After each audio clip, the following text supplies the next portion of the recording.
Bueno, Rubén, hola. Hola.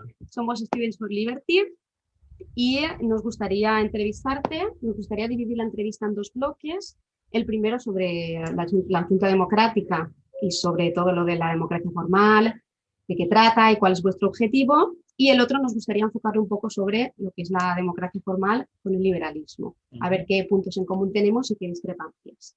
Entonces, nos gustaría empezar hablando sobre la Junta Democrática y la democracia formal. La primera pregunta que nos gustaría hacerte es ¿cómo empiezas tú con la Junta Democrática o cómo empiezas tú a darte cuenta que en España no hay una democracia real y que lo que quieres es empezar a batallar por eso? Bueno, la percepción sobre que en España no hay un sistema democrático, yo creo que es desde siempre. Desde que yo creo que cualquier persona que más o menos haya tenido interés en España en la política y ve los acontecimientos que suceden y ve que no hay mecanismos. Yo creo que la pregunta, por ejemplo, ahora con el tema del confinamiento, la pregunta que me han hecho es, oye Rubén, ¿y qué podemos hacer? Y la respuesta siempre es la misma, nada, no puedes hacer nada. Pues no hay mecanismos de acceso para poder impugnar una decisión política unilateral y en este caso, por ejemplo, ilegal. Lo tienen que hacer, por ejemplo, los políticos a través del Tribunal Constitucional, solamente tienen acceso ellos o el defensor del pueblo, bueno, sabemos, el defensor del pueblo, la figura, o sea, que no hay acceso de los ciudadanos para impugnar cuando las libertades individuales que tienen son unilateral y directamente coartadas, además asaltando la ley por parte de la clase política. Aparejadamente a ello, no hay tampoco mecanismos para que los políticos estén controlados y limitados en el ejercicio de sus funciones. No hay mecanismos para que las leyes y, por lo tanto, las reglas que se nos aplican coercitiva y unilateralmente, además también, no solamente sobre nuestros derechos y la gestión de nuestros derechos, sino sobre nuestro propio patrimonio, los impuestos, no hay ningún feedback directo entre la ciudadanía y las necesidades entre los políticos y las necesidades de la ciudadanía. Las leyes se hacen de arriba a abajo. Las necesidades de los políticos, las necesidades de la ciudadanía las imponen los políticos de arriba a abajo, a través de ideologías, a través de discursos, a través de lo que a los políticos les parece que es muy importante, como cambiar el término patria por el de matria, etcétera, etcétera, en vez de preocuparse realmente por lo que necesitan los ciudadanos, que es, en primer lugar, que el Estado les moleste lo menos posible. Y luego, aparejadamente a ello, que por lo menos las reglas políticas vengan de una necesidad de los ciudadanos, no de una imposición y una interpretación de la clase política que además vive completamente desconectada de la realidad. Entonces yo hace muchísimos años que percibí esto y hace muchos años que por lo tanto decidí pues hacer lo posible, no digo que vaya yo aquí a cambiar España o el mundo, pero hacer lo posible para que el mayor número de personas encuentre como mínimo el mismo alivio que encontré yo cuando descubrí qué es lo que teníamos en España, por qué era el régimen democrático, por qué no teníamos acceso a los políticos, por qué no podíamos cambiar, digamos, las cosas, para hablar llanamente y que lo decían a todo el mundo. Y también, como no, pues ofrecer una alternativa democrática que ya se ofreció en su momento a la muerte del dictador Francisco Franco, fue un término muy utilizado, la alternativa democrática y la ruptura democrática con la entonces originaria Junta Democrática de España, cuyos objetivos quedaron pendientes, quedaron sin realizar. O sea, la razón por la cual la oposición franquista se une entonces en la fundación originaria de la Junta Democrática, que está Rafael Calvo Soler y está Santiago Carrillo, es Rafael Calvo Soler el que dice literalmente que el objetivo de la Junta Democrática, el objetivo es una plataforma de coordinación de diferentes fuerzas políticas que lo que buscan es que en España haya libertad política, y lo dice literalmente, de liberté politique en España, la libertad política en singular, no un régimen de libertades, lo que hubo sin tocar la arquitectura institucional del franquismo, que es lo que se ha conservado, pero se va alternando entre los diferentes partidos, sino la libertad política de España, y esa tarea ha quedado inconclusa. Entonces es un poco el objetivo que tenemos las personas que luchamos por esto, por la libertad y por la democracia en España. Muchas veces hablas de una democracia formal que viene a ser un sistema de representación junto con una separación de poderes. Y aquí yo estoy bastante de acuerdo, sobre todo si lo comparamos con el sistema que hay ahora. Por lo tanto, ahí los puntos son plenos. Pero sí que me surge una duda muchas veces que es, alguna vez te he escuchado los debates que hacen con Rayo, con Jano, con varias personas, que buscas que la gente se vea representada. Pero entonces, ¿por qué una democracia ¿no sería un sistema a lo mejor más justo una demarquía? Es decir, que si hay una separación de poderes donde tengamos una administración civil, tengamos una administración militar, una serie de administraciones, la parte de la representación, ¿por qué no puede ser, por ejemplo, mediante algo aleatorio? Quiero decir, una elección por sorteo. Por sorteo, ¿no? entre todos los electos que sean capaces y que se presenten a Porque, ejercer ese cargo. porque, bueno, fuera de ¿qué beneficios tiene la demarquía respecto a un sistema representativo? ¿Podrías evitar a lo mejor así que el propio representante del distrito tenga conflictos de intereses? Porque al final un representante del distrito también se va a deber a su cargo y se va a deber a sus electos, a sus electores. Si esa persona está elegida aleatoriamente, podría evitarse ciertos conflictos de interés. Por ejemplo, los sistemas para que todo el mundo lo entienda, de demarquías, elección de cargos, al final, o de cualquier puesto que requiera obligación, donde más se conoce es en el ámbito civil, por ejemplo, en las comunidades de vecinos. Porque ser el presidente pues es un marrón, entonces se hace por elección. ¿Qué sucede? Pues que muchas veces las ambiciones y las necesidades que requiere ese puesto van aparejada a una dejación de funciones, porque el presidente, como le ha tocado, y bueno, pues es lo que hay y tal, pues no atiende con la debida diligencia las necesidades de los ciudadanos. Eso respecto a los sistemas basados de electivos. Y segundo, que aunque fuera así, el ejercicio del poder seguiría manteniendo esos intereses, porque al final hay muchas personas que en este sistema, el que tenemos en España, entran con muy buena voluntad, pero que por las propias características intrínsecas del régimen y el estado de partidos, que es la ausencia de límites y control en el ejercicio del poder, terminan corrompiéndose también. Entonces, antes de abogar por sistemas desde un punto de vista en política idílico o concebir desde una idea, creo que es más importante darse cuenta de lo que sí que se ha aplicado y de lo que sí funciona. Luego hay otra cosa importante, y con esto ya respondo al tema de la representación. La representación no es para que la gente se sienta representada. Eso es la representatividad, que no es lo mismo que la representación. La representación es un mandato jurídico. Ahora mismo estoy haciendo yo una demanda aquí y me acaba de mandar un cliente un poder notarial. Eso es la representación. Actuar en nombre de otro. Pero actuar en nombre de otro de acuerdo con unas circunstancias y con un poder que se da a través de un mandato que constituye una legislatura en el aspecto político. Y ese contrato es el que se tiene que observar y el que tiene que darse para que exista representación. En España no hay representación porque los diputados no son elegidos por el pueblo, porque los diputados no votan en función de lo que quiere la circunscripción que les elige.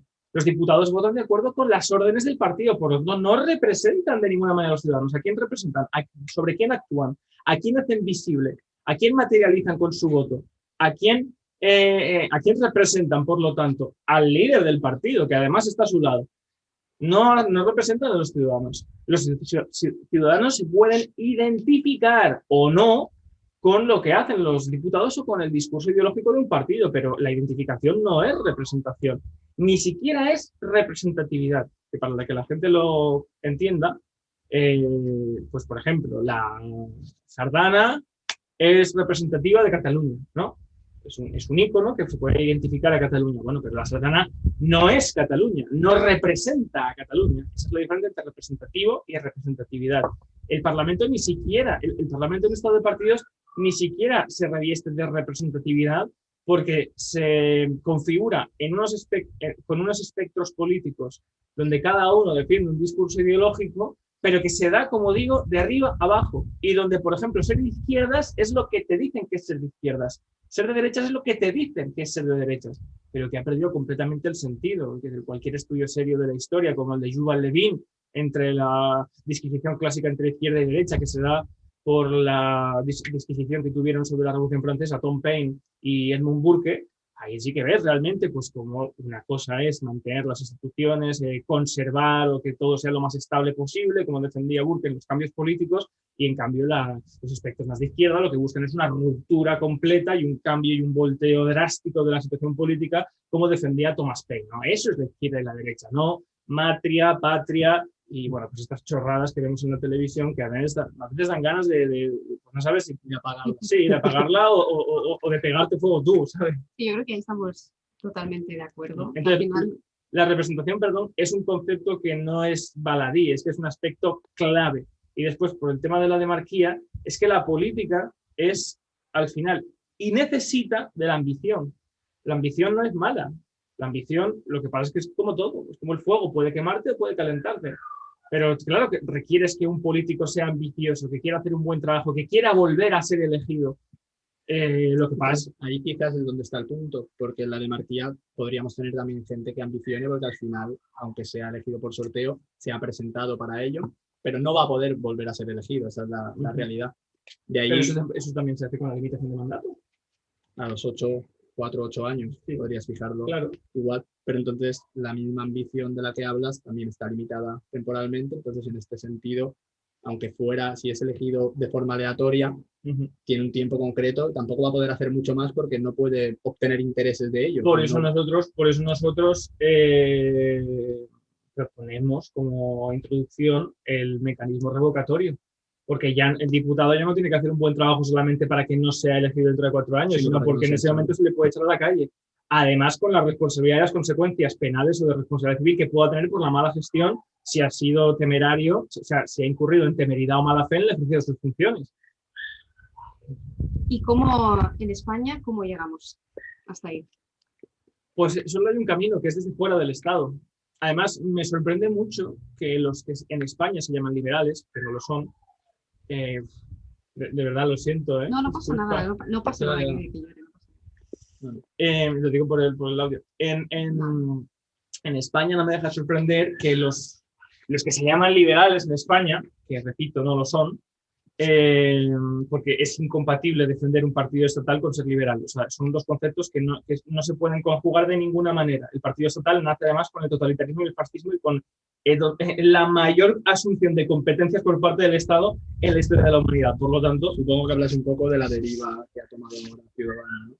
No, hablo de... Se declaran a sí mismos liberales. Bueno, pero eso es una etiqueta, igual que, por ejemplo, Podemos se declara de izquierdas,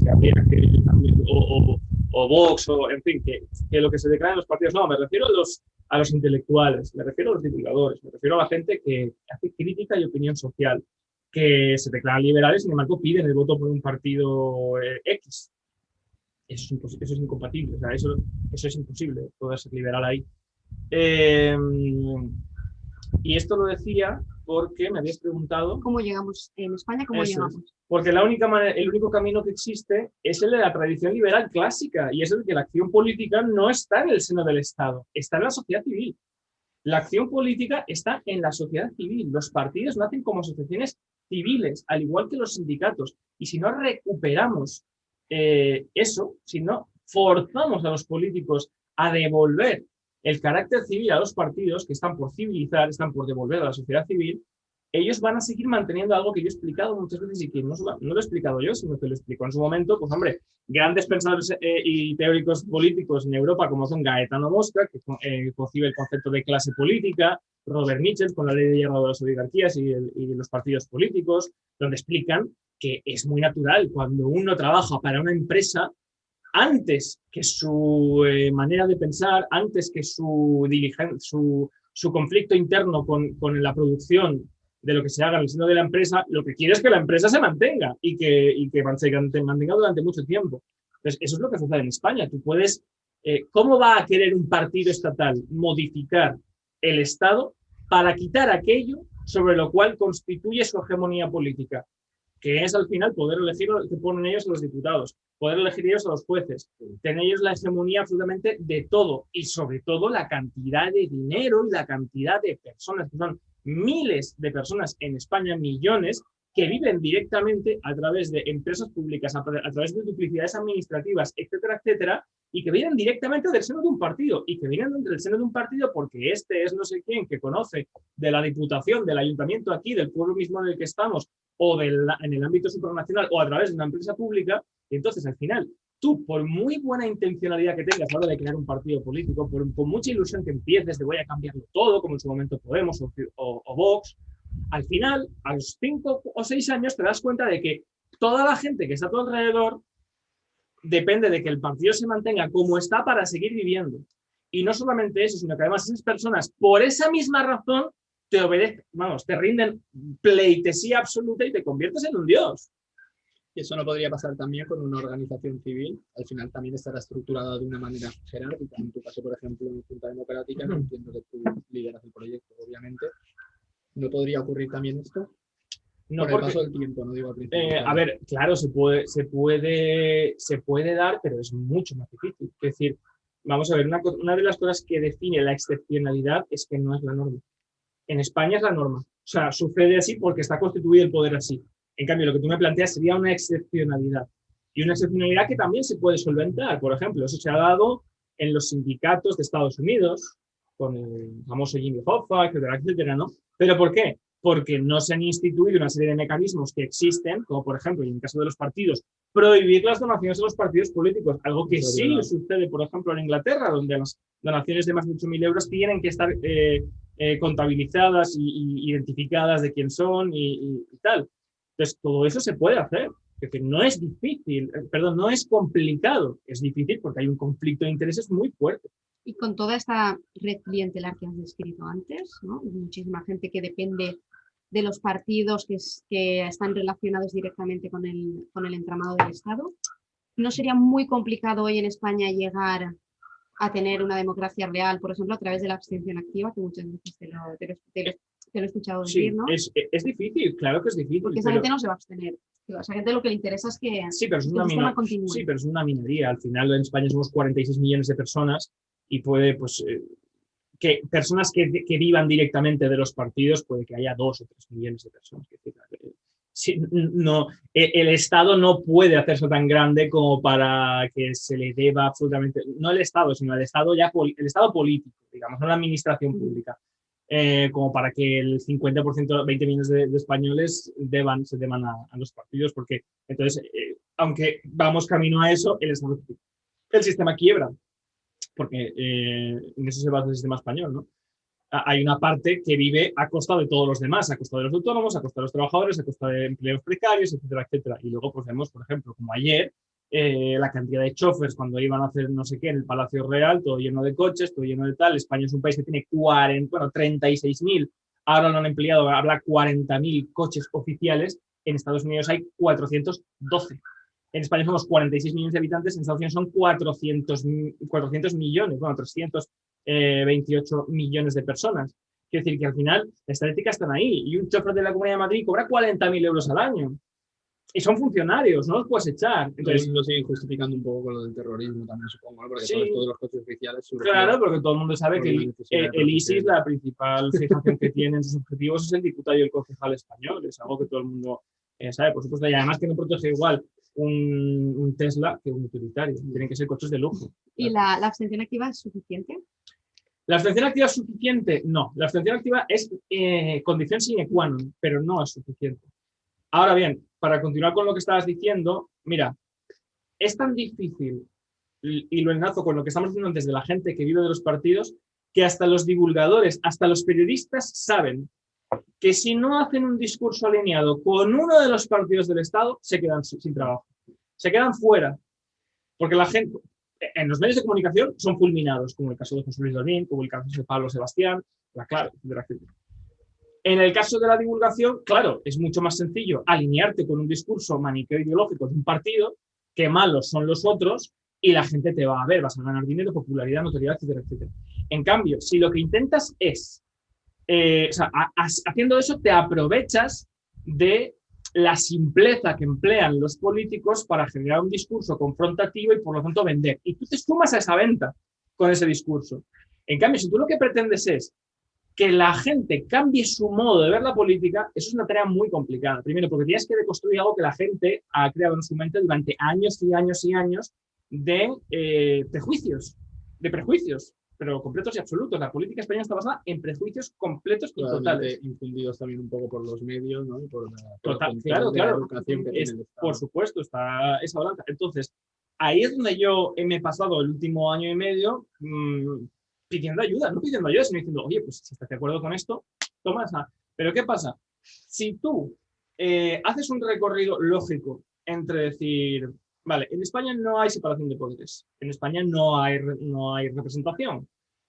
Eso te lleva indefectiblemente a la conclusión de buena fe y con una inteligencia media de que en España no hay un sistema democrático. Si tú llegas a esa encrucijada, solo te quedan dos caminos. O apoyar lo que hay e intentar justificarlo, del mismo modo que había gente que justificaba el franquismo por sus obras. Por sus obras me refiero por sus productos, porque en el franquismo hay gente que dice, es que se vive bien, es que no hay IRPF, es que hay clase media, tal. Bueno, pero es una dictadura, ¿sabes? Pues hay gente que tú puedes justificar el sistema por sus obras o puedes emprender una lucha. Una lucha que es muy difícil, muy complicada y genera mucha incomprensión hoy en día. Y en eso estoy. Entonces, la gran mayoría de la gente, hablo divulgadores, intelectuales, tal, en la Universidad Española, optan por la segunda vía. Pero yo creo que una de las claves, si se quiere, del éxito o de que haya entrado, haya irrumpido en un momento como el actual, las ideas de la libertad política en España, es que hay muchos españoles que sí están por recuperar una dignidad nacional al final, que es que no nos vamos a vender a un sistema que se fundamenta en la corrupción a cambio de tener acceso a créditos, a cambio de poder tener un coche, a cambio de tal, a cambio de que me dejen tranquilo, de no, tal, no sé cuántos. Y ahí hay mucha gente pues, que sí que entra con eso. ¿Qué sucede? Pues que ese camino implica la no cooperación con el Estado. Es decir, si algo para ti está impuesto, es tiránico y además te afecta en todas, tanto tus derechos más elementales como el de salir a la calle y tú no puedes hacer nada, tú lo primero que tienes que hacer por dignidad es no cooperar con él.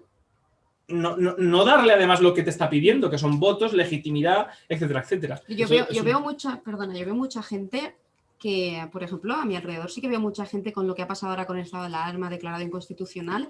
Hay mucha gente que incluso diciéndole, oye, esto era ilegal, a ti te han encerrado en tu casa y era ilegal, y te lo justifica. No, pero es que la situación, ¿no?, en la que estamos, pero ¿cómo no iban a poner estado de alarma? ¿Cómo no nos iban a encerrar en casa? Porque la gente no sabe, porque la gente justifica con, es que era necesario. Sí. Yo soy el primero que en todos los vídeos, yo tengo que decirlo, porque lo podéis buscar, fui el primer divulgador en internet que expliqué punto por punto y con una llamada por qué lo que se estaba haciendo era ilegal. Yo recuerdo que el primero que fue aquí.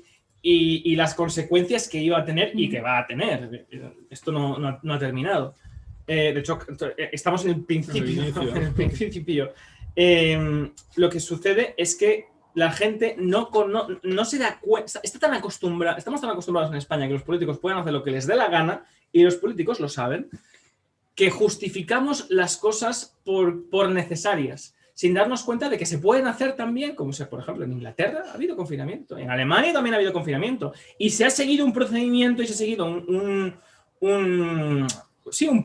procedimiento, un estándar, guiado con unos criterios técnicos, con un principio de publicidad, con pasar previamente por un parlamento, como requería el estado de excepción, etcétera, etcétera, para no tomar medidas que puedan extralimitarse y por lo tanto generar más daño del que vas a prevenir. Porque eso la gente no lo ve de manera inmediata, es solo de un analista que conoce los hechos, que conoce las consecuencias de los actos políticos, etcétera, etcétera. Pero para terminar de responder a lo de la abstención o sea, ¿con la abstención se cambian las cosas? No, pero con la abstención lo que tú consigues con que la población al 60-70% le diga al Estado no, lo que consigues es que toda acción derivada a posteriori esté revestida de esa legitimidad. Es decir, por ejemplo, en la India, cuando se produjo el mismo principio de desobediencia con el Imperio Británico, los británicos, claro, al principio se reían, es decir, claro, ¿os pensáis que simplemente por hacer huelgas y tal nos vamos a marchar? Pues sí, llegarás un día en el que te tengas que ir. Y como lo más importante, el fundamento que origina ese movimiento político es legítimo, es decir, cualquier ser humano de cualquier sitio del mundo puede conectar de acuerdo con un sentido intrínseco de justicia, de que aquello que estás demandando es lógico, como que si a ti te van a aplicar forzosamente una ley, por lo menos tenga los mecanismos para que puedas decidir sobre ella, eso todo el mundo puede decir, vale, eso sí, la legitimidad es lo que a posteriori enfrenta a la legalidad, que es la única arma con la que tú dejas al Estado. Y yo lo repito muchas veces, si nos encontramos algún día, espero que pronto, pues en 2-3 años, en esa tesitura, y hay 10 millones de españoles que están alineados con esta lucha, se hace falta la desobediencia civil, no solamente la no cooperación, no solamente en no votar, sino también en la abstención fiscal. En si 10 millones de personas, trabajadores autónomos, dejan de pagar sus impuestos, el Estado no puede funcionar, no puede operar. Que además, lo digo siempre, así es como se produjo exactamente la Revolución Francesa, cuando el abad de Sieyes le plantea a Luis XVI que la convocatoria de Estados Generales que se iba a producir por la destitución del ministro Necker se hace con el voto por cabezas en vez de por estamentos, o al día siguiente París deja de pagar impuestos, no entra ni un solo euro en las arcas de París. Entonces el rey no tiene más remedio que aceptar lo que están diciendo. La verdad que como argumento no puedo estar más de acuerdo, ¿eh? Porque sí, en este punto de todo lo relacionado. Sí que cuando estabas hablando de que debería haber un gran porcentaje de la sociedad, de la población, que se enfrentase a este sistema, opino como tú, pero sí que le veo una barrera importante, y es, por ejemplo, en el empleo público. Si el empleo público ya está alcanzando cotas, no sé el dato exacto, entonces no lo quiero decir, pero no sé si es cerca del 50%, una cosa así, del peso laboral que hay en España ya se lo lleva el empleo público. Esa gente sí que está viviendo y muy aferrada además al sistema. No lo critico ni lo comparto, pero ¿cómo vences ese freno? ¿Cómo convences a esa gente? ¿Cómo convencemos a esa gente? Pues esas personas, aunque, por ejemplo, hay mucha gente que está en la Junta Democrática que son empleados públicos, que son funcionarios, que son maestros. Que tú trabajes para el Estado no significa que a ti no te afecte de manera igual, que el Estado haga lo que quiera y que no tengas mecanismos de defensa ni mecanismos de acceso a ningún político. Te afecta exactamente igual, y la aplicación coercitiva unilateral de los impuestos, por ejemplo, te afecta exactamente igual, y la limitación de tus derechos te afecta exactamente igual, y el inacceso a los mecanismos jurisdiccionales, o en este caso con España, los no jurisdiccionales como el Tribunal Constitucional, para la interpretación de la ley, te afecta exactamente igual. Es decir, la gente que cree que por venir del Estado ya vas a defender todo lo que haga el Estado, eso no es verdad. Porque tú puedes, aunque tú tengas un empleo del Estado, los actos del Estado que generan un prejuicio por igual para toda la población te van a afectar exactamente igual. ¿Quién no va a estar nunca a favor de esto? Las personas que viven directamente de la política. Las que viven directamente del discurso político actual en España, del sistema de partidos, esas sí que no van a... pueden estar, claro, esas, pero vamos, férreamente. Pero es que ahí no solamente está la gente que vive del Estado, ahí está la gente que vive de ese discurso fuera del Estado. En las televisiones, en YouTube, etcétera, etcétera. Esa gente, el día que se acabe lo que hay, se le acaba el chiringuito. Completamente. Bueno, creo que la gente que trabaja para el Estado está, digamos, más ligada en términos, yo creo que económicos, y lo que es el sector público, que es en lo que nosotros nos centramos más, que es reducir mucho el sector público, reducir los empleados públicos o quitarles ciertos privilegios que tienen. Yo creo que ellos están más anclados por esa parte. Aparte que el tema del empleo público, vamos a ver cómo se aborda y cómo se remodela, porque dentro de un año el Estado va a tener que, o se declaran suspensión de pagos, que decir, que vamos a ver, porque quizá incluso las personas que han estado acostumbradas a vivir del Estado y que ahora les van a decir, oye, me habías dicho que estaba para toda la vida y ahora ya no lo es, van a ser las primeras que van a decir, pues sí. Sí, es como que, bueno, ellos tienen el derecho de decir mi trabajo estaba asegurado y a lo mejor ya no lo está. Pero ese es el punto que luego a lo mejor debatimos, que es si el empleo público debería de estar asegurado o no. Bueno, yo creo que podemos, si quieres pasar a... ¿Quieres decir algo más? No, bien, pero que va... ¿Sí? No, muy bien, sí. Vale. Bueno, la segunda parte, que era ya más centrándonos en lo que serían los puntos en común y las discrepancias que puedes tener tú en la defensa de la democracia formal y nosotros con el liberalismo. Vamos a ver. ¿Y qué puntos en común tiene con el liberalismo? Exacto, puntos en común como en contra. La primera pregunta interesante que queríamos plantearte es ¿por qué no eres liberal? ¿Por qué tú no te defines como liberal? Yo no soy... Un segundito, que tengo que mandar una cosa. A ver.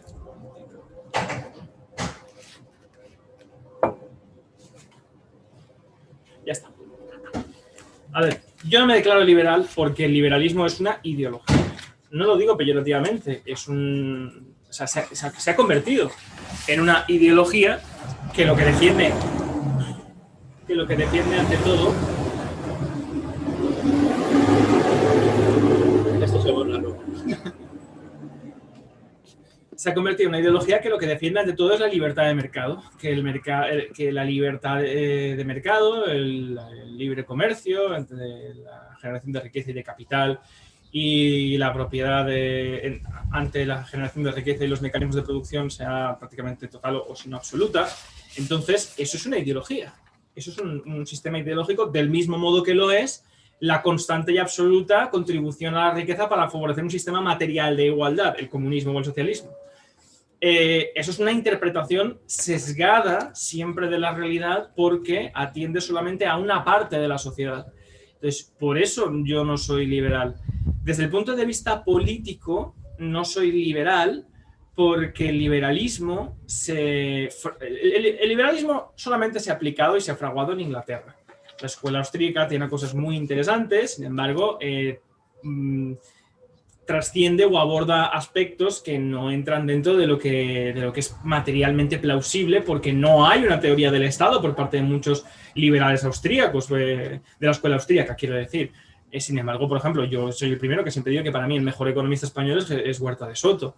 Pero habéis citado antes, yo he tenido 2 debates con Juan Ramón Rayo donde cualquier persona, fuera de fanatismos, advierte que hay un fallo grande de base en el sistema de pensar, que el individuo es el átomo irreducible en el cual se circunscribe todo, incluso aspectos un poco que a mí me dan risa cuando los veo, como el concepto de soberanía individual, que lo emplea von Mises, pero que no lo emplea con el sentido que define Rayo, porque es al final una licencia poética de von Mises, y von Mises no se atreve a negar lo que es evidente, y es que desde luego el ser humano depende de la coexistencia en sociedad y dependen los individuos los unos de los otros, incluso para generar riqueza, para comerciar. Pero eso, perdona, eso creo que nunca lo ha negado. Ponemos Juan Ramón Rayo.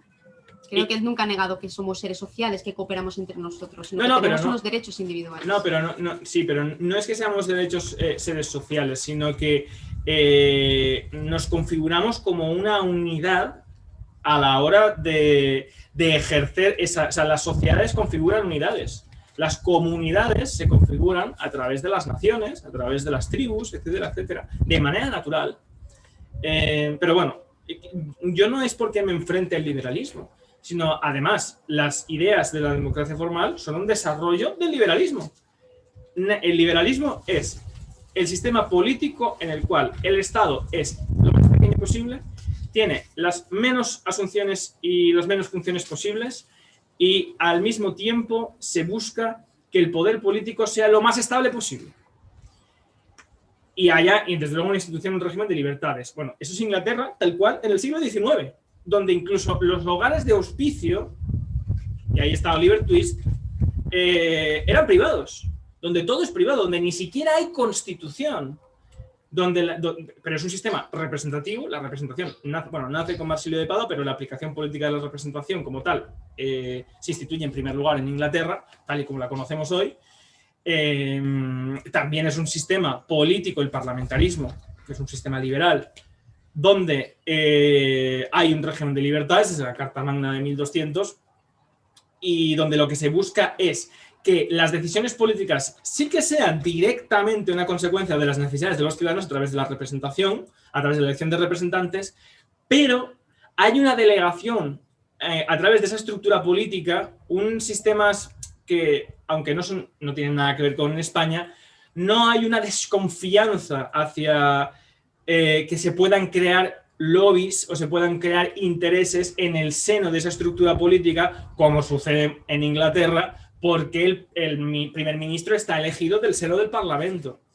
Por lo tanto, ahí no hay separación de poderes. Para resumir, el que quiera, yo no puedo ser liberal porque el liberalismo, entendido como estructura y como sistema político, que el único aplicado en la historia de la humanidad ha sido el sistema parlamentario, no contempla la separación de poderes, que para mí es fundamental precisamente para evitar algo que algunos liberales dicen es la democracia, podría pasar, pero si eso pasa en el parlamentarismo inglés. De hecho, la separación de poderes se introduce en Estados Unidos porque los colonos norteamericanos no hacen la guerra contra el rey Jorge, hacen la guerra contra el Parlamento inglés. A quien no pueden ver es el Parlamento inglés, a quien detestan, a quien odian son los vicios y defectos que han vivido en el parlamentarismo inglés, donde cuando Benjamin Franklin va a pedir la igualdad, a pedir que los colonos, la famosa frase de si nosotros contribuimos, también tenemos derecho, por lo tanto, a decidir, a tener voz en el Parlamento, y aunque es apoyado nada menos que por Burke, el mayor conservador de la época, el más eminente conservador de la época en el Parlamento inglés,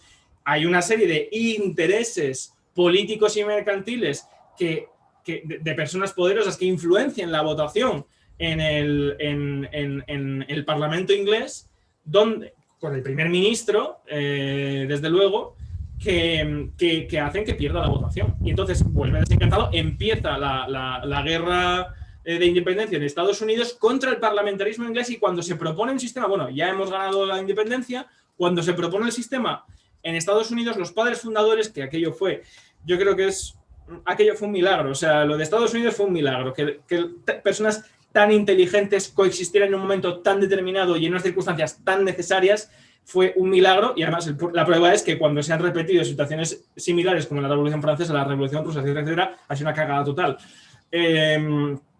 Dicen, vale, vamos a recuperar lo bueno, lo que tenemos, lo que venimos de un sistema como ingleses y tal, pero vamos a añadirle cosas para evitar los defectos que hemos vivido con el sistema parlamentario, e introducen la separación de poderes, e introducen, por ejemplo, el mandato vitalicio de los miembros del Tribunal Supremo, para que no puedan ser ingeridos y quitados a conveniencia si hacen algo que el poder político les moleste. Y eso es una maravilla, y eso hay que aplaudirlo. Ahora, si queremos ahondar en esa línea, hay que introducir más cosas, porque la Constitución de Estados Unidos instituye la libertad política, hay separación y representación, es una democracia, pero al final hay aspectos que tienen que ver con cómo era el mundo hace 200 años, como el voto electoral, como la facultad del presidente para poder vetar las leyes, etcétera, etcétera, y eso hoy en día se puede actualizar. ¿Tú no crees que quizás has dado una definición del liberalismo muy orientada hacia un polo? Porque dentro de los que tenemos pensamientos liberales hay muchas corrientes. Yo, por ejemplo, sí que creo en la existencia del Estado. No soy como otros liberalistas con los que has podido hablar que reniegan en este aspecto. Pero sí que creo en la definición que para mí es más apropiada del liberalismo como ese mínimo de moral para poder desarrollar el proyecto personal de alguien, que puede ser dentro de un colectivo o no, con las injerencias mínimas, por supuesto, del Estado, y sobre todo con la preocupación de cómo articular esos derechos individuales, porque si lo basamos únicamente en la libertad colectiva, tú acabas dándole más peso a la opinión de una sociedad en conjunto, con todos sus sesgos y con todos los posibles pensamientos erróneos que se pueden generar. Perdón. Sí, claro. Dices, me estoy en una entrevista. ¿Qué? ¿Qué pasa? Sí, ¿qué? No. Pero estoy en una entrevista, te he dicho. Que estoy en una entrevista.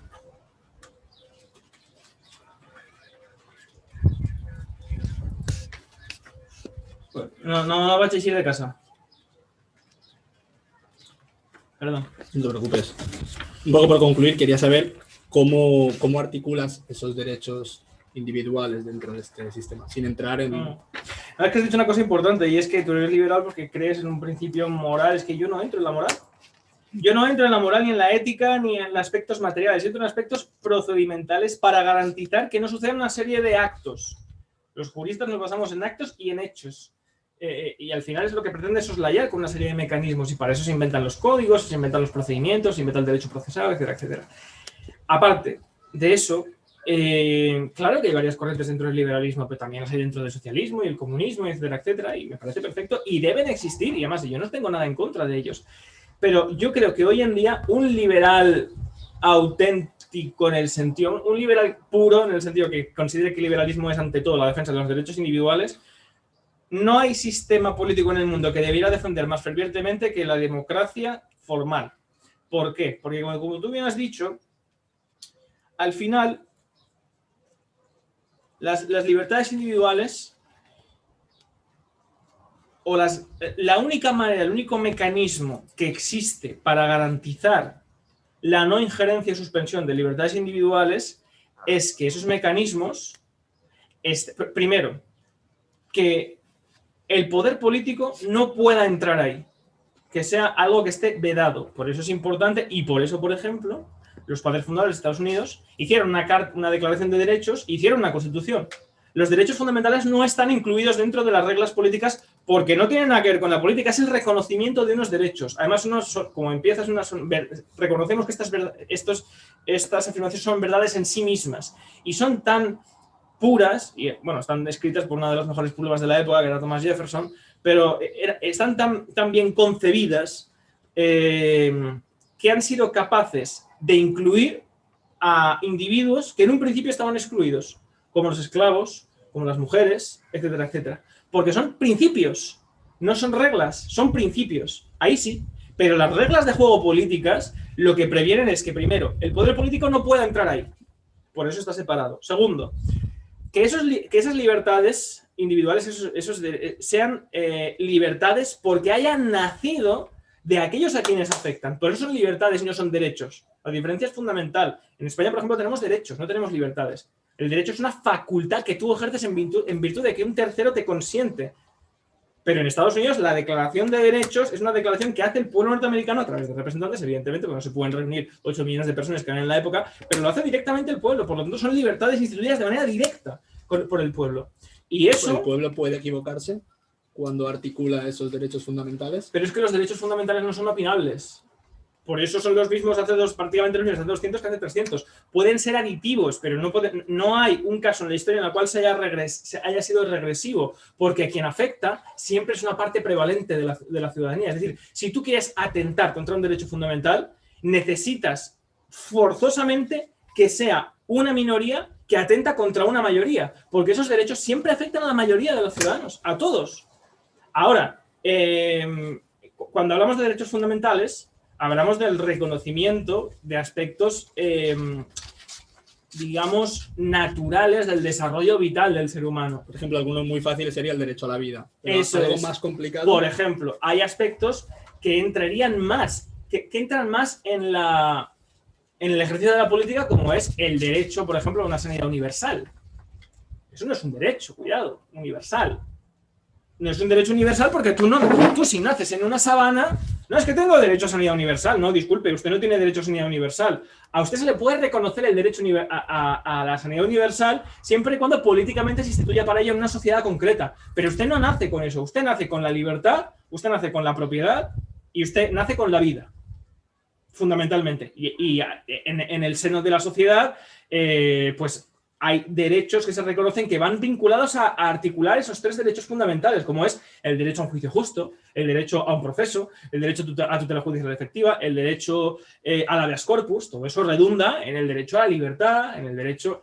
Ahora bien, todo lo que tiene que ver con la igualdad, cuidado, todo eso son aspectos materiales y por lo tanto están a amparo y sujetos a áreas de influencia política. No, excepto la igualdad jurídica. Claro, pero la igualdad jurídica al final lo que instituye es ante los tribunales la libertad de todos los individuos de poder desarrollarse, digamos, en igualdad de condiciones, pero libremente. O sea, que la libertad de otro no prevalezca sobre la mía. La democracia formal no podría ocurrir que se vulnerara la igualdad jurídica de ningún ciudadano, como ocurre, por ejemplo, aquí.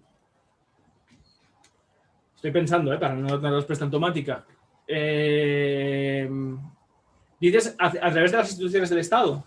Claro, aquí, por ejemplo, sí que hay leyes, por ejemplo, la Ley Integral contra la Violencia de Género, que sí que ataca directamente la igualdad jurídica. Claro, pero porque esas leyes están hechas de arriba abajo, exacto, no de abajo arriba. Entonces me refiero, aquí, sí, por ejemplo, ocurre, pero una democracia formal por ejemplo, ocurriría. En Estados Unidos, tú imagínate que ahora en Estados Unidos que hay algunos estados que están planteando este tipo de ley, ¿vale? Imagínate que incluso una parte prevalente ya de un distrito, entre los cuales están desde luego los varones, aceptan ese tipo de ley. Aceptan cercenarse una libertad. ¿Qué os ocurre? Bueno, no ha sucedido todavía en el caso. No, quiero decir que ocurre que hay gente que acepta leyes que van incluso en su... Sí, pero bueno, no es lo mismo aceptarlo que querer votarla y que se haga, que implementar los mecanismos de abajo arriba. Lo digo sobre todo porque al final, en España, es que no entendemos cómo funciona la política, porque no estamos acostumbrados a ellos. En España, en Estados Unidos, la gente no se está preocupando de esas cosas. Y en Inglaterra, en Estados Unidos, tú vas al líder del distrito no porque necesitas una ley integral de violencia de género, sino porque necesitas un hospital. necesitas una carretera, necesitas que te han mandado una carta del Ministerio de Inmigración y no sé qué, no sé cuántos. Eso es lo que fundamenta al final, que son si la política es para vincular las necesidades y articular a través del poder, que es la política, las necesidades del ciudadano para poder encontrar respuesta, pero no a través de un principio de identificación o de una ideología. Eso es una minoría.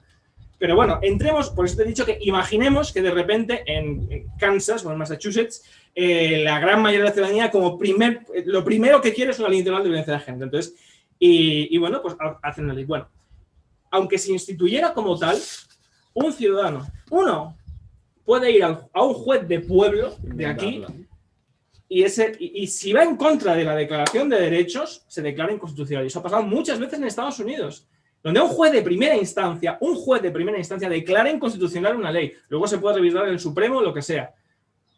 Y además el Tribunal Supremo es independiente. Pero aquí ni siquiera, o sea, es que el sistema español y el sistema español norteamericano, no, el sistema partitocrático y el sistema democrático no se pueden ni siquiera comparar en cuanto a virtudes y defectos. Ahora bien, ¿el sistema democrático es imperecedero? Pues no, pero porque los seres humanos tampoco somos imperecederos.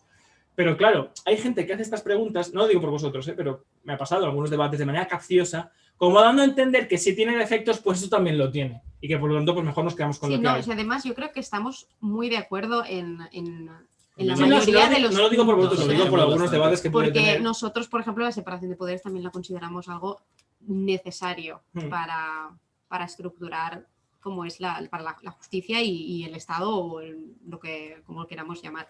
O sea que yo creo que tenemos muchos puntos en común y que tenemos algunas pequeñas discrepancias, a lo mejor, bueno, en términos de derechos individuales, porque, claro, dices, ahí tiene que haber una Carta de los Derechos Humanos separada de la Constitución, pero ¿cómo se estructura esa Carta de los Derechos Humanos? ¿Quién decide cuáles son esos derechos inviolables? Por ejemplo, ahí está también el caso de Estados Unidos.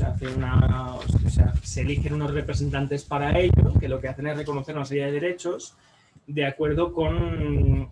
Es muy importante al respecto, por eso empezar el cambio fraguándose en el principio de libertad y no de igualdad. Cuando tú fraguas cuando tú haces una revolución de la libertad, que la única que se ha dado en la historia es en Estados Unidos, es muy difícil que haya una injerencia y que por lo tanto haya una moralidad a la hora de implementar tanto las reglas de juego políticas como el reconocimiento de derechos.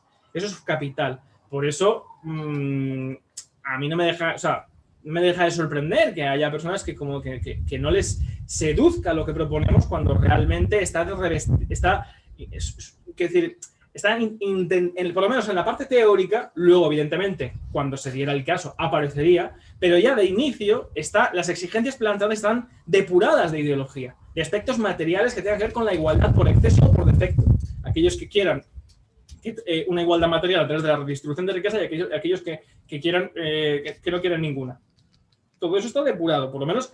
Por eso la diferencia entre la socialdemocracia y la formal democracia, el sistema formal democrático.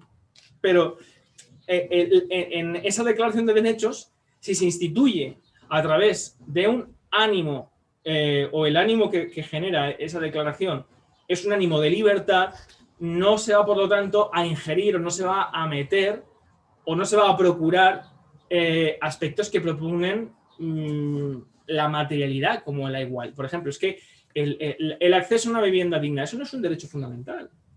Eso no es un derecho fundamental. El derecho a la vivienda. ¿Cómo puede un papel garantizar que tú puedas tener una vivienda? No, eso será si se quiere una ley.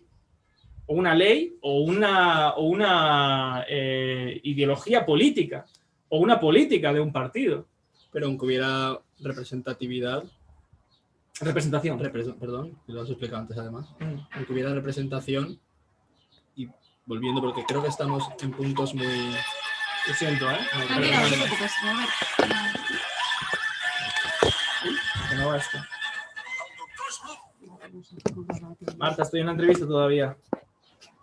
¿No habéis la batería? Dime. Sí. A ver, la tele lo ha cargado al máximo. Sí, pillar unas birras si queréis y venir para acá. Estará mi hermano también. Vale, bien, genial. Sí, tranquilo. Tranquilos. Vale, venga, hasta ahora. Tienes que olvidar que es viernes, ¿eh? Sí, Exacto. No, te decía, aunque creo que estamos muy cerca en las mismas posturas, yo sigo teniendo dudas, por supuesto, en el tema de cómo se accede a esa representación. Y tú decías que ahora mismo... ¿Cómo se accede? Sí, en el sentido de que tú ahora dices, y es totalmente cierto para mí también, que las leyes se hacen de arriba abajo. En España. En España, correcto. Pero llegado el caso, y respecto a esto que hablábamos, de que, o lo que habías dicho, de que realmente el representante lo que hace es articular la necesidad que se le está presentando en su distrito, es decir, no está basada esa política en una ideología. No hay una delegación moral. Exacto, sino en una necesidad. Por ejemplo, podría llegar la necesidad de, en un distrito donde hubiese muchísima violencia contra la mujer, surgir la necesidad de que se articulase esa ley, pero seguiría siendo una minoría. Entonces, en este caso, este representante seguiría teniendo un conflicto de interés porque quiere volver a ser electo, quiere volver a ser, elegido, por tanto, va a ir a favor de la mayoría, que probablemente no quiera cercenar sus libertades, en este caso una mayoría de hombres, por poner un ejemplo, no quiera cercenar sus libertades para acabar con este problema. Porque siempre me ponen casos como súper marcianos y súper tal. A ver, desde el punto de vista práctico, tu planteamiento es muy difícil que suceda. Lo digo porque al final es muy difícil que en el seno de una comunidad... Para mí una comunidad requiere una totalidad, no es una colectividad, no es una colectivización, no es una compartimentación. En una nación es muy difícil que de repente haya un lugar donde se den unas características sociológicas como las que tú dices, ¿no? Que de repente haya un problema. Pero sí puede darse, por ejemplo, imagínate que en algunos distritos del sur de España sea necesario, por ejemplo, una ley exprofeso de tratamiento de la inmigración por la llegada a la costa, también, sí. por ejemplo.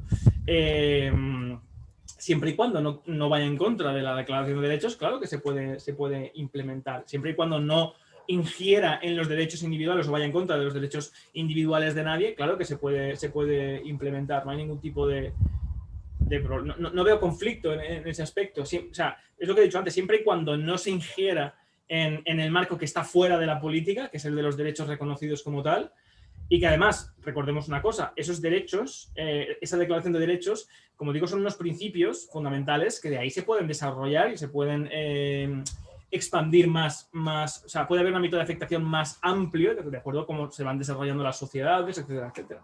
Por ejemplo, el liberalismo tiene unos principios básicos, como podría ser, por ejemplo, el libre mercado, la propiedad privada, la libre asociación, que son, digamos, como principios básicos que todo liberal entiende y conoce y defiende. En una democracia formal entiendo que no te metes en la moralidad, no sé si tendrías algunos principios básicos defendibles, muy bien definidos, establecidos. Esto lo respondí el otro día en una entrevista que me hicieron también. Lo bueno que tiene la democracia formal es que previene los extremos. Es decir, en una democracia formal se pueden, en un distrito o incluso en la totalidad del país, como ha pasado, por ejemplo, en Estados Unidos, implementar medidas de redistribución de la riqueza. Sí. Se pueden también revertir y, por lo tanto, hacer mayor incidencia en la tenencia de la propiedad. También. Pero no se puede llegar al extremo de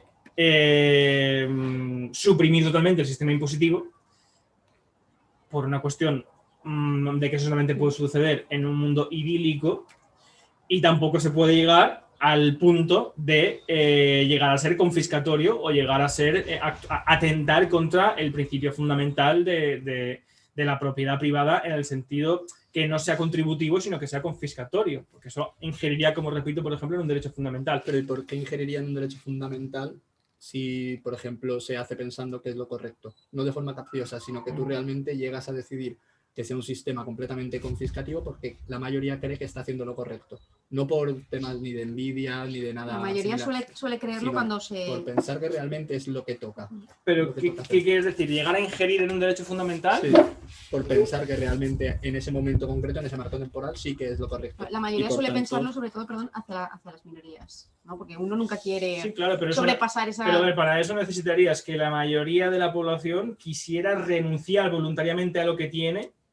por eso digo que O sea, sucede digo, hacia unas minorías. Claro, es que cuando planteamos, Sí, sí, quiero decir, cuando planteamos esos hipotéticos casos, nos vamos al punto de vista, nos vamos al laboratorio ideológico, pero nos olvidamos de cómo funciona realmente la política, como he dicho antes, que son las ambiciones y que es la ambición incluso individual del ciudadano. Claro, para eso te requieres que 20 millones de españoles quieran despojarse de todo lo que tienen. Pero no es tienen imposible por que qué ser suceda. 20 millones con ellos mismos. Aquí hay una minoría, sin yo ser un...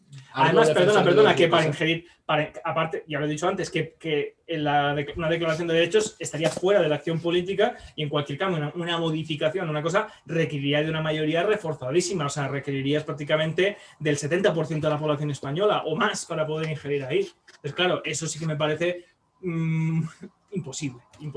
Y con las personas más adineradas, sin querer entrar yo en defender ni a los ricos ni a los pobres, ni hacer este tipo de... ¿Pero qué quieres decir con las personas adineradas? Que si nos vamos a un punto donde probablemente hayan más personas y se pueda llegar a este 70% de personas de clase normal, clase media en España, respecto a una minoría, por ejemplo, de personas muy acaudaladas. Pero Entonces sí que se podría vulnerar este derecho. No, porque ahí están los derechos fundamentales. Tú puedes ejercer tu derecho fundamental. O sea, un derecho fundamental no es ad hominem, no es para una serie de seres humanos sí y para otros no. Es absoluto en el sentido de que se extiende a todos los seres humanos. No es absoluto en el aspecto,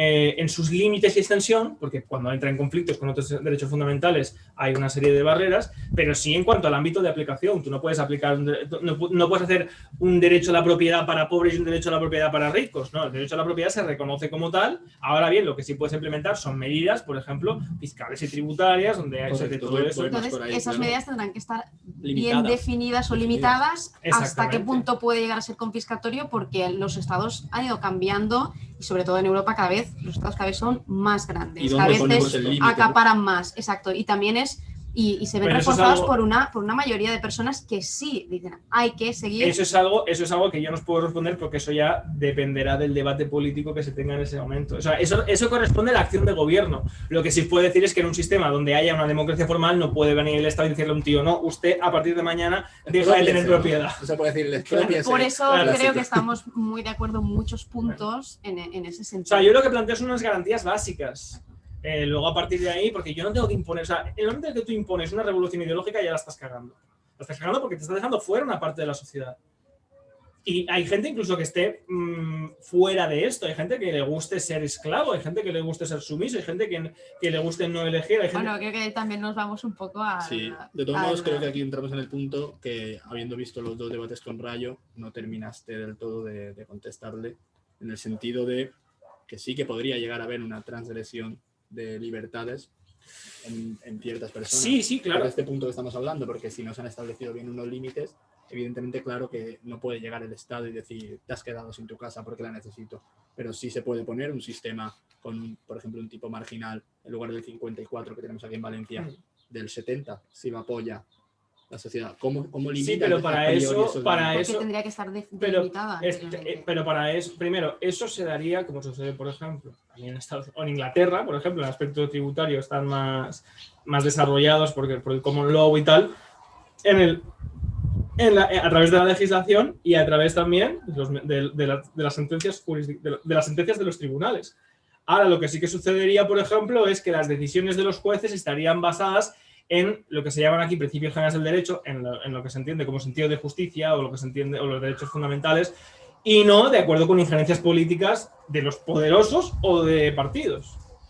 Y una cosa curiosa también que me surgió a la Pero, perdona, de lo que has dicho de Rayo, una cosa muy importante. Yo a lo que no respondí, pero yo creo que sí respondí, es que no hay ningún sistema político en el mundo que sea imperecedero. Que sea perfecto. Ahora bien, es que claro, plantear eso como un impedimento de la democracia formal es como decir, bueno, como esta casa algún día se derrumbará porque los materiales no son imperecederos, pues para eso no me compro ninguna casa, ¿sabes? No iba ni de forma capciosa ni por ahí la pregunta, sino... No lo digo por ti, lo digo porque hay gente que sí que defiende esto. No sé, pero es más por la discrepancia de cómo elegir la representación, que es donde tú y yo discrepamos completamente, que creo que tu forma de querer elegir la representación sí que puede llevar a esta transgresión y de una forma aleatoria no podría llegar, aun teniendo ambición, porque no puede haber más. Ese es el único punto de discrepancia que tenemos en este. Pero la en este forma sentido. aleatoria tiene, como te he dicho, tiene el problema de que la persona que ejerce un cargo que requiere de un aspecto fundamental, que es el volitivo,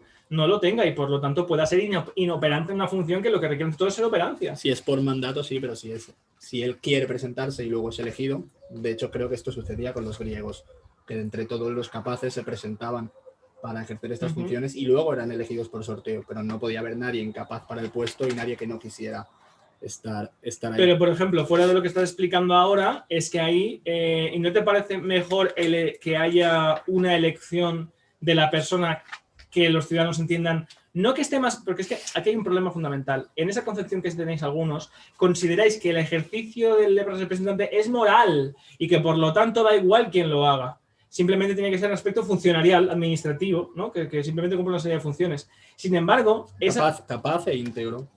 Sí, pero sin embargo, tiene que reunir una serie de características fundamentales como es la deferencia, la honorabilidad con el mandato que se le ha dado. Y sobre todo, para ser un buen legislador, tienes que ser capaz de vehicular de la mejor manera los intereses de tu distrito en la Cámara de Representantes. Y eso es lo que fragua y al final lo que sustenta el sistema electivo. Que habrá una persona que conozca mucho mejor el distrito, que conozca mejor sus necesidades, que conozca mejor qué resortes y cuáles son las mejores prioridades y por eso es elegido respecto a otro que igual pues no lo conoce tanto o viene de fuera y no sabe exactamente qué tal. Entonces ahí es donde para mí es favorecedor el sistema electivo. Porque consideras que a lo mejor estamos en un distrito donde nos conocemos, entonces si llegase alguien de fuera y quisiera presentarse al cargo, aun siendo muy capaz, no podría no conocer el distrito. No, he puesto ese ejemplo, pero puede haber muchos. Porque puede puede presentar a alguien también que quiera dentro del propio distrito y luego salir a Pero puede haber otro, y he puesto el ejemplo, pero hay muchos. Yo es que me encontré con varias personas al respecto y algunas las he terminado no convenciendo, sino que pienso que es así, como por ejemplo que el sistema de sorteo es el sistema perfecto para realizar un fraude. Vamos, solo hay que ver el gordo de Navidad en España con la bolita. Bueno, eso es lo que dijeron la vez esa, ¿no? Tampoco... Pero quiere decir que al final un sistema electivo al final tiene una serie de un mecanismo y una serie de personas, unos miles de personas que participan en él y el resultado se deriva, por lo tanto, de la voluntad. O sea, hay un resultado que se deriva directamente de la voluntad, lo cual también lleva intrínsecamente, fragua y fundamenta el mandato, el contrato jurídico por el cual alguien se convierte en representante y el propio mecanismo tiene una serie de garantías para evitar que se ponga como diputado a alguien que no debe. Y luego, esto dentro de un país, de un territorio nacional. Pero como, por ejemplo, con el ejemplo que tenemos ahora en Estados Unidos, que propusieron un impuesto para armonizarlo mundialmente al impuesto de sociedades, ¿podría alguien desde dentro, por ejemplo, en Estados Unidos, decir esto está vulnerando el derecho a la propiedad de una minoría y esto no lo podéis hacer? Claro, porque es mucho más fácil cuando hablas de derechos individuales, pero cuando hablas de algo que afecta a todo un colectivo, como puede ser la inversión en gasto público. Claro, es que vamos a ver, la política al final, la política se desarrolla la política es que no es otra cosa, no se desarrolla material. La política no es otra cosa más que materialidad. La política es materialidad y eso el que mejor lo entendió fue Carlos Marx con el Capital. O sea, empresas de servicio, ¿no? Empresas de servicio que prestan servicios de gobernación. Exacto, de hecho, Carlos, yo no soy marxista, pero el materialismo histórico y el materialismo político se desarrolló desde esa tesis. Por ejemplo, Marx llama al Estado la superestructura, porque lo define como tal, porque es una estructura ¿para qué? Para gestionar y para canalizar las pretensiones políticas a nivel de aplicación de los mejores sistemas productivos en base a un sistema justo, etcétera, etcétera, ¿no? Pero al final la política no es otra cosa más que materialidad. Entonces, eso se desarrollará, pero una vez haya unas reglas de juego. Yo estoy hablando de las reglas de juego. Una vez ya estén esas reglas de juego, bueno, mátense ustedes políticamente lo que quieran, si le quieren... Yo quiero menos impuestos, más impuestos a los ricos, lo que sea. Bueno, usted perfecto, péguese. Es que se abra la veda. Pero esto no me lo toque. Tú hablas de estructurar una base. Sí. ¿No? Esto no me lo toque y no robe. Entonces, dentro de esa base podríamos llegar a estar de acuerdo, bueno, por lo menos los que sí que contemplamos cierta forma de Estado, porque los que no contemplan ninguna forma de Estado, imagino que ahí no hay ninguna... Pero es que, vamos a ver, la gente que no contempla una forma de Estado hoy en día vive de espaldas a la realidad. O sea, me refiero, es como una persona que defiende el anarquismo como una forma de organización social, hoy en día, o que defiende la democracia directa, hoy en día, en una población de 40 millones de habitantes. Quiero decir, no atienden a ciertos aspectos materiales, reales, de la vida en sociedad hoy en día, de la coexistencia de los seres humanos, de los hechos y de los actos que desarrollan la política en pro de un ideal que ellos tienen. Y el ideal es muy bonito, o sea, no solamente es muy bonito, sino que además es necesario para luchar por él, pero hay aspectos de los ideales que son inmaterializables. Yo no planteo nada que no se pueda llevar a la práctica.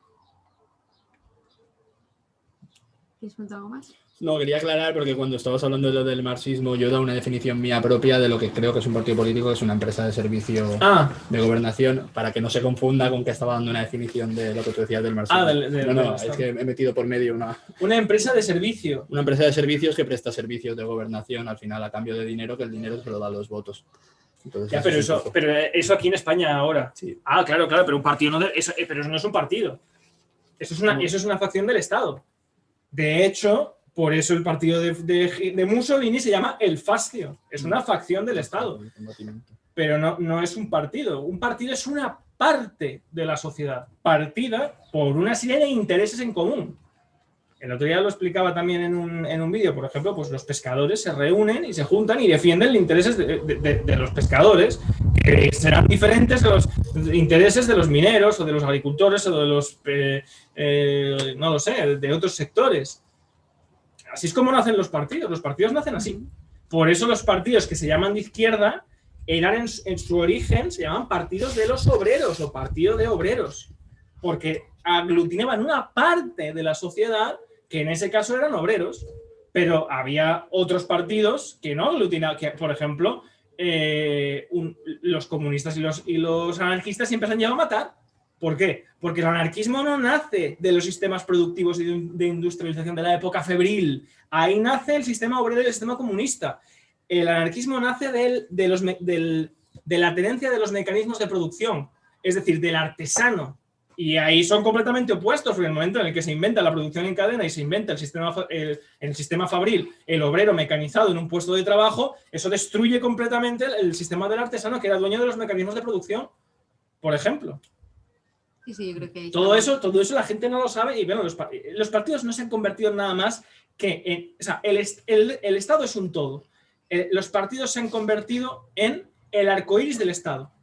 El Estado es un arcoíris, bueno, quizás estoy siendo demasiado generoso a nivel metafórico y poético, pero el Estado es un todo, solo que pintado de diferentes colores.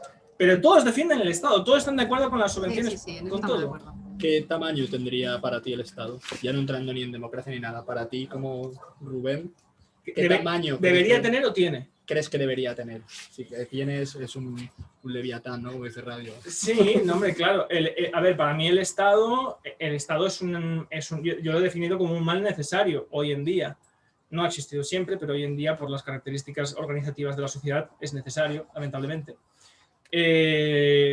Para mí la extensión del Estado no está definida de manera estática, sino de acuerdo con las necesidades del momento. Eso quiero decir, ahora sí que hay una serie de aspectos que me parecen básicos. Por ejemplo, esto ya es una cuestión de opinable, ¿eh? Esto ya digamos, en conocer a Rubén un poco más, también, más allá que del proyecto. Para mí, por ejemplo, el Estado debería circunscribirse a la administración. La administración debería estar completamente subyugada a una utilidad, es decir, a unos resultados. A unos resultados que no tengan por qué ser materiales, pero sí a unos resultados. No puede ser que haya gente en España como la hay, que hay casi 2 millones de personas y la mitad están haciendo lo mismo que otro tío. Eso no puede ser, o sea, es que eso no puede ser. Totalmente complicado. Claro, o sea, eso no puede ni siquiera darse. Entonces, tiene que haber una funcionalidad que justifique la acción de la existencia de algún estamento administrativo, incluso si se quiere, de una empresa pública, que yo no me he pronunciado al respecto de si debieran existir o no, pero bueno, cuantas menos haya mejor. Y después, eso ya es pronunciarse, ¿no? Exacto, sí, quiere decir, cuantos menos haya mejor, significa que la sociedad funciona en aspectos, o sea, hay aspectos cívicos de la sociedad que funcionan por organización autónoma que no requieren del Estado, por eso lo digo. Y por lo tanto es porque al final la sociedad es activa, existen mecanismos en que la gente soslaye sus propias necesidades, etcétera, pues no sé, eso es interesante también que suceda, ¿no? Pero para mí lo fundamental es delimitar muy bien lo que se requiere a nivel político, o sea, delimitar muy bien que a nivel político, por ejemplo, el Senado, eso tiene que desaparecer, el Tribunal Constitucional, eso tiene que desaparecer. Los mecanismos jurisdiccionales tienen que ser completamente autónomos, tienen que tener un presupuesto propio, no pueden depender absolutamente nada del poder político, tienen que tener incluso una policía propia que no dependa para nada del Ministerio del Interior, que dependa solamente de los jueces y de las órdenes de los jueces. Y los órganos jurisdiccionales estén elegidos por todos los operadores jurídicos, no solamente por jueces para evitar la endogamia, sino por procuradores, abogados, médicos forenses, por todos los operadores jurídicos. Para que haya un verdadero órgano de gobierno de los jueces y haya una autonomía de acción de los jueces, y ahí, bueno, la justicia sería impecable en ese sistema, que está muy bien definido por Antonio García Trevijano en Teoría Pura de la República, y también por Pedro Manuel González López en La justicia en el estado de partidos, haciendo una crítica que no hay justicia en el estado de partidos, ¿no? Y luego el sistema político, desde luego, tiene que haber simplemente representantes, organizaciones municipales para las competencias, digamos, de la vida de la comunidad más cercana y, por ejemplo, las diputaciones para mí también carecen absolutamente de sentido, porque al final no es más que una estructura mafiosa que lo que hace es que los municipios actúen para agradar a una estructura que es al final la que les tiene que dar la dotación presupuestaria, aunque el municipio ya de por sí debería tener una dotación presupuestaria autónoma de acuerdo con los habitantes y con las necesidades que tenga. Es verdad que también debería haber unos mecanismos para evitar que los municipios que tengan menos habitantes queden desatendidos, pero para eso no hace falta las diputaciones, para eso están los representantes de distrito también. Entonces, el punto fundamental del Estado para mí es que no puede existir jamás en un Estado alguien que haga algo que sea inútil. Eso no puede ser. Aquí no ocurre. No, aquí es que si es inútil es Estado, que es al revés. Bueno, yo no tengo ninguna pregunta más. ¿Y tú? ¿Algo Yo, más? mira, tengo una final, se me queda alguna cosita por ahí, pero bueno. Hay ciertas posibilidades de que vayamos a tener una charla, entrevista, como hemos tenido contigo, con el señor Edmundo Val, de Ciudadanos, que ahora en su última convención han acabado diciendo que son liberales y por tanto pues nos llama un poco la atención que en este sistema partitocrático alguien considere poder ser liberal porque rompe completamente con el sistema, si fuera real, con el sistema que hay ahora. Tendría que salirse él como partido. Pues es muy sencillo, si tuviera este señor delante le diría, ¿cómo puede declararse liberal estando viviendo el Estado? Pues mira, te iba a preguntar, ¿qué le preguntarías a Edmundo Val? Lo primero que le diría es, ¿cómo puede usted sostener una afirmación de que es usted liberal viviendo usted del Estado? ¿Cómo puede sostener que un partido puede ser liberal cuando su existencia se basa en que siga vinculado al Estado? Es que es imposible. No es que es una contradicción o es una corriente del liberalismo, no. Eso es como decir que un comunista pues puede, no lo sé, puede dirigir el Corte Inglés, claro, es que es un contrasentido. Un liberal jamás, o sea, tendría que ser por delante de mí que fuera con antorchas a que los partidos salieran del Estado. Le haremos llegar la pregunta. Sí, en Inglaterra, fijaos que los partidos no son estatales. No son pagados por el Estado.